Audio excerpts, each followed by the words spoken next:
ശർക്കര വരട്ടി വീട്ടിലുണ്ടാക്കാം. അപ്പോൾ എല്ലാ ഓണത്തിനും നമ്മൾ ശർക്കര വരട്ടി കടയിൽ നിന്ന് മേടിക്കില്ലേ ചെയ്യാറ്. ഈ ഓണത്തിന് നമുക്ക് കായ ഉപയോഗിച്ച് വളരെ എളുപ്പത്തിൽ വീട്ടിലുണ്ടാക്കിയെടുക്കാനായിട്ട് പറ്റും. നമുക്ക് എങ്ങനെ ഉണ്ടാക്കുന്നതെന്ന് നോക്കാം. അതിന് വേണ്ടിയിട്ട് ഞാനിവിടെ ഒരു 5 വാഴക്ക എടുത്തിട്ടുണ്ട്. അപ്പോൾ ഏകദേശം ഒരു 3/4 കിലോ വരും കേട്ടോ, 1 കിലോ താഴെ ഉള്ളൂ. പിന്നെ ഒരു പാത്രത്തിൽ കുറച്ച് വെള്ളം എടുക്കുക, അതിലേക്ക് ഒരു ടീസ്പൂൺ മഞ്ഞൾപ്പൊടി ഇട്ട് വയ്ക്കുക. ഇനി നമുക്കിതിൻ്റെ തൊലി കളഞ്ഞെടുക്കാം. അപ്പോൾ അത് ഇതുപോലെ ഒരു കത്തി ഉപയോഗിച്ച് ഇതിൻ്റെ 2 സൈഡും മുറിച്ച് മാറ്റുക. എന്നിട്ട് ഇതുപോലെ ഒന്ന് വരഞ്ഞു കൊടുക്കുക. അപ്പോൾ ഷോപ്പിലൊക്കെ അവർ എക്സ്പേർട്സ് ആണ് കേട്ടോ, പെട്ടെന്ന് പൊളിച്ചെടുക്കാനായിട്ട് പറ്റും. നമുക്കറിയാവുന്ന പോലെ ചെയ്തെടുക്കാം. അപ്പോൾ ഇതുപോലെ ഒന്ന് 2 സൈഡൊന്ന് വരഞ്ഞു കൊടുത്താൽ നമുക്കത് പൊളിച്ച് ഈസി ആയിട്ട് എടുക്കാനായിട്ട് പറ്റും. അത് കഴിഞ്ഞ് ഇതുപോലെ കൈ ഉപയോഗിച്ച് ഒന്ന് ജസ്റ്റ് പൊളിച്ചു കൊടുത്താൽ മതിയാവും. അപ്പോൾ ഈ വാഴക്കയുടെ തൊലി നമുക്ക് കളയണ്ട കേട്ടോ. ഇത് വെച്ചിട്ട് നമുക്ക് തോരൻ ഉണ്ടാക്കിയെടുക്കാനായിട്ട് പറ്റും. അപ്പോൾ നിങ്ങൾ എപ്പോൾ ചിപ്സോ ശർക്കര വരട്ടിയോ ഒക്കെ ഉണ്ടാക്കുകയാണെങ്കിലും ഈ ബാക്കി വരുന്ന തൊലി കളയാണ്ട് സൂക്ഷിച്ച് വെച്ചിട്ട് നമുക്ക് അന്നത്തെ ദിവസം വീട്ടിൽ തോരൻ ഉണ്ടാക്കിയെടുക്കാൻ പറ്റും. അപ്പോൾ അതിൻ്റെ വീഡിയോ ഞാൻ പിന്നെ അപ്ലോഡ് ചെയ്യാം കേട്ടോ. അപ്പോൾ അതുപോലെ എല്ലാം ഇങ്ങനെ ചെയ്തെടുക്കുക. എന്നിട്ട് ഇതുപോലെ വെള്ളത്തിൽ മുക്കി വയ്ക്കുക. ഇനി നമുക്കിത് മുറിച്ചെടുക്കാം. അതിന് വേണ്ടിയിട്ട് ഒരു കത്തി ഉപയോഗിച്ച് ഇതുപോലെ നടുവേ കട്ട് ചെയ്യുക. എന്നിട്ട് ഒരേ വലുപ്പത്തിലുള്ള കഷ്ണങ്ങളാക്കി അരിയുക. അപ്പോൾ ഞാനിവിടെ ചെരിച്ചാട്ടോ അരിയുന്നത്.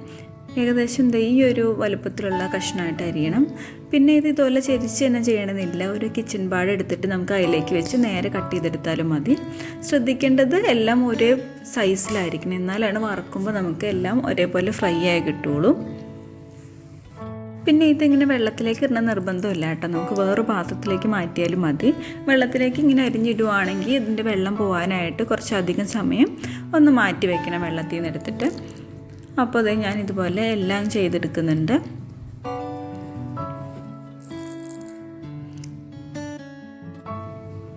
ഇതാ ഇപ്പോൾ എല്ലാം മുറിച്ച് കഴിഞ്ഞിട്ടുണ്ടെങ്കിൽ നമുക്ക് ഇതിൻ്റെ വെള്ളം പോകാനായിട്ട് ഒരു അരിപ്പ പാത്രത്തിലേക്ക് മാറ്റാം.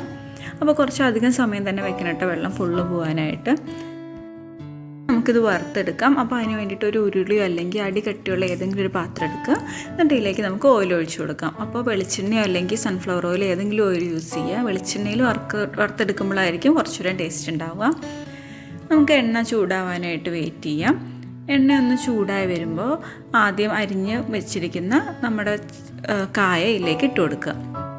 അപ്പോൾ ഒരു മീഡിയം ഫ്ലെയിമിലായിരിക്കും കേട്ടോ, ഒരിക്കലും ഹൈ ഫ്ലെയിം ആവരുത്. കാരണം ഹൈ ഫ്ലെയിമായ അതിൻ്റെ പുറം മാത്രം മുരിഞ്ഞിട്ടുള്ളൂ, ഉള്ളിൽ വെന്തിട്ടുണ്ടാവില്ല. അപ്പോൾ ഒരു മീഡിയം ഫ്ലെയിമിലിട്ട് എല്ലാ സൈഡും നല്ലോണം വേവാനായിട്ട് ഫ്രൈ ചെയ്യാനായിട്ട് വെയിറ്റ് ചെയ്യുക. പിന്നെ നമ്മളിതിൽ ചിപ്സൊക്കെ ഉണ്ടാക്കും പോലെ ഉപ്പോ അല്ലെങ്കിൽ മഞ്ഞൾപ്പൊടി ഒന്നും ഒഴിക്കുന്നില്ല കേട്ടോ. ഓൾറെഡി മഞ്ഞൾ വെള്ളത്തിലിട്ടാലും കുറച്ച് മഞ്ഞ കളർ ഉണ്ടാവും. പിന്നെ ഇതിലേക്ക് എക്സ്ട്രാ ഉപ്പൊന്നും ആഡ് ചെയ്യേണ്ട കാര്യമില്ല. നമ്മളിത് ഇടുമ്പോൾ കുറേ ഉണ്ടെങ്കിലും വറുത്ത് വരുമ്പോൾ കുറച്ചായിട്ട് ഉണ്ടാവുള്ളൂ. അപ്പോൾ നിങ്ങൾക്ക് വേണമെങ്കിൽ കുറച്ചുകൂടെ എമൗണ്ട് കൂട്ടിയെടുക്കാം. ഒരു 1.5 കിലോ 2 കിലോ ഒക്കെ എടുത്ത് ചെയ്യാം.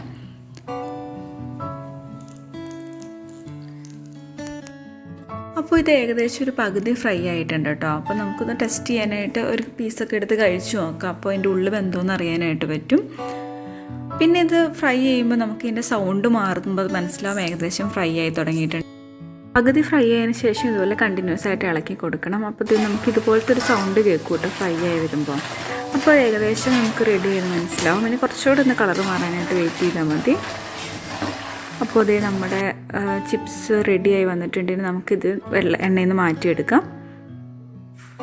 എന്നിട്ട് ഇത് നല്ലോണം തണുക്കാനായിട്ട് മാറ്റി വയ്ക്കണം. അപ്പോൾ തണുത്ത് കഴിഞ്ഞതിന് ശേഷം മാത്രം നമുക്ക് ശർക്കര വരട്ടി ഉണ്ടാക്കിയെടുക്കാൻ പറ്റുള്ളൂ. അപ്പോൾ തണുക്കാനായിട്ട് മാറ്റി വയ്ക്കാം. ആ നേരത്തിൽ നമുക്ക് ഇതിന് വേണ്ടിയിട്ടുള്ള പാനിയൊക്കെ റെഡിയാക്കി എടുക്കാനായിട്ട് പറ്റും. നമുക്ക് ഇതിലേക്ക് വേണ്ടിയിട്ടുള്ള പൊടികൾ റെഡിയാക്കാം. അതിന് വേണ്ടിയിട്ട് 1 ടീസ്പൂൺ ചുക്കുപൊടിയും 1/2 ടീസ്പൂൺ ഏലക്കയും 1 ടീസ്പൂൺ ജീരകവും കൂടി എടുക്കുക. അതിലേക്ക് ഒരു 2 ടേബിൾ സ്പൂണോളം പഞ്ചസാരയും കൂടി ഇട്ടിട്ട് നല്ലോണം ഒന്ന് മിക്സിയുടെ ജാറിലിട്ട് പൊടിച്ച് മാറ്റി വയ്ക്കാം. പിന്നെ വേണ്ടത് ശർക്കരപ്പാനി റെഡിയാക്കാനാണ്. അതിന് വേണ്ടിയിട്ട് ഒരു പാൻ ചൂടാക്കിയിട്ട് അതിലേക്ക് ഒരു 150 ഗ്രാം ശർക്കര എടുക്കുക. പിന്നെ ഒരു 1/4 കപ്പ് വെള്ളവും കൂടി ഒഴിച്ച് നല്ലോണം ഒന്ന് പാനിയായിട്ട് മാറ്റി വയ്ക്കുക. അപ്പോൾ ഡയറക്റ്റ് ഒഴിച്ചാൽ ചെല്ലി കല്ലൊക്കെ ഉണ്ടാവും, അതുകൊണ്ടാണ് നമ്മൾ പാനിയാക്കിയിട്ട് പിന്നീട് ഒഴിക്കുന്നത്. അപ്പോൾ അതേ പാനി റെഡിയായി വന്നിട്ടുണ്ട്. ഇനി നമുക്കൊരു പാത്രം വയ്ക്കാം. ഞാനിവിടെ ഒരു ഉരുളിയാണ് എടുത്തേക്കുന്നത്. അപ്പോൾ ഉരുളി ഒന്ന് ചൂടാവുന്ന വരെ വെയിറ്റ് ചെയ്യാം. അതൊന്ന് ചൂടായി കഴിയുമ്പോൾ ഇതിലേക്ക് നമ്മൾ ആദ്യം റെഡിയാക്കി വെച്ചിരുന്ന ശർക്കരപ്പാനി അരിപ്പ വഴി അരിച്ചു കൊടുക്കുക. അപ്പോൾ അരിക്കാനായിട്ട് ശ്രദ്ധിക്കണം, അല്ലെങ്കിൽ എന്തെങ്കിലും കരടോ കല്ലോ ഒക്കെ ഉണ്ടെങ്കിൽ നമുക്ക് ഇതിനകത്ത് പെട്ടുപോകും. ഇനി നമുക്കിത് ഒരു 1 സ്ട്രിങ് കൺസിസ്റ്റൻസി ആവുന്നൊരു വെയിറ്റ് ചെയ്യും. അതായത് ഒരു നൂൽ പരുവെന്ന് പറയുന്ന പോലെ നമുക്ക് കയ്യിലൊന്ന് എടുത്ത് നോക്കുമ്പോൾ മനസ്സിലാവും ചെറുതായിട്ടൊരു ചെറിയ ഒട്ട് വരും. അത് അന്നുപോലെ അങ്ങനെ ടെസ്റ്റ് ചെയ്യുക. അല്ലെങ്കിൽ ഇതിൽ നിന്ന് കുറച്ച് എടുത്തിട്ട് കുറച്ച് വെള്ളത്തിലേക്ക് ഒഴിക്കുക. അപ്പോൾ അതുപോലെ ക്രിസ്റ്റൽ പോലെ കിടക്കും ഈ പാനി. അങ്ങനെ നമുക്ക് റെഡി ചെയ്ത് മനസ്സിലാവും. അപ്പോൾ ഇവിടെ ശർക്കരപ്പാനി കറക്റ്റ് പരുവത്തിൽ വന്നിട്ടുണ്ട്. ഇനി നമ്മൾ ആദ്യം വറുത്ത് ചൂടാറി വെച്ചിരുന്ന നമ്മുടെ ചിപ്സിയിലേക്ക് ഇട്ട് കൊടുക്കാം. എന്നിട്ട് നല്ലോണം മിക്സ് ചെയ്യുക. അപ്പോൾ ഓരോ പീസയിലേക്കും നമ്മുടെ ശർക്കരയുടെ പാനി എത്താൻ പാകത്തിന് നല്ലോണം ഒന്ന് മിക്സ് ചെയ്ത് കൊടുക്കാം. അപ്പോൾ നമ്മൾ എപ്പോഴും ശ്രദ്ധിക്കണം, പാനി ഉണ്ടാക്കുമ്പോൾ ഒത്തിരി അധികം ഉണ്ടാക്കരുത് കേട്ടോ. കറക്റ്റ് ഉണ്ടാക്കിയാലാണ് എല്ലാം സെറ്റായി വരുള്ളൂ. ഇനി നമുക്ക് ഇതിലേക്ക് ആദ്യം പൊടിച്ച് വെച്ചിരിക്കുന്ന പൊടികൾ ചേർക്കാം. പിന്നെ ജീരകം ഓപ്ഷനിലാണ്, ചേർത്തില്ലെങ്കിലും കുഴപ്പമില്ല. ഏലക്കയുടെയും ചുക്കിൻ്റെയും ടേസ്റ്റാണ് ഇതിൽ മുമ്പിട്ട് നിൽക്കേണ്ടത്. അപ്പോൾ ആ പൊടികളോടും ചേർത്ത് നല്ലോണം മിക്സ് ചെയ്യാം. പിന്നെ വേണ്ടത് അരി പൊടിച്ച് വറുത്തതാണ്. ഒന്നെങ്കിൽ അരി കുറച്ച് വറുത്തിട്ട് പൊടിച്ചെടുക്കാം, അല്ലെങ്കിൽ എൻ്റെ കയ്യിൽ കുറച്ച് അരി വറുത്ത് പൊടിച്ചിട്ടുണ്ടായിരുന്നു. ഞാൻ അതൊന്ന് മിക്സിയിലിട്ട് പൊടിച്ചിട്ട് അതും കൂടെ ചേർത്ത് കൊടുക്കുകയാണ്.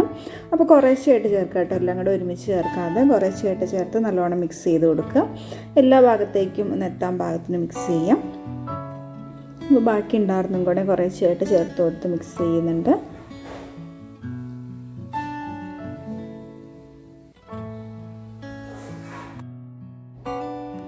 അപ്പോൾ അതേ നമ്മുടെ ശർക്കര വരട്ടി ഏകദേശം റെഡിയായി വന്നിട്ടുണ്ട്. ഞാൻ ആദ്യം പറഞ്ഞ പോലെ നിങ്ങൾക്ക് കുറച്ചുകൂടെ എമൗണ്ട് വേണമെന്നുണ്ടെങ്കിൽ എല്ലാത്തിൻ്റെ അളവ് കൂട്ടി കൊടുത്താൽ മതിയാവും. അപ്പോൾ ടേസ്റ്റിയാണ്, സിമ്പിളാണ്. എല്ലാവരും വീട്ടിൽ ട്രൈ ചെയ്യുക ഈ ഓണത്തിന്. ഉറപ്പായിട്ടും ശർക്കര വരട്ടി വീട്ടിലുണ്ടാക്കുക. നിങ്ങൾക്ക് വീഡിയോ ഇഷ്ടമായെങ്കിൽ ലൈക്ക് ചെയ്യുക, ഷെയർ ചെയ്യുക. അതുപോലത്തെ വീഡിയോസ് ഇനിയും കാണാൻ ഇഷ്ടമാണെങ്കിൽ ചാനൽ സബ്സ്ക്രൈബ് ചെയ്യുകയും കൂടെയും ചെയ്യാം.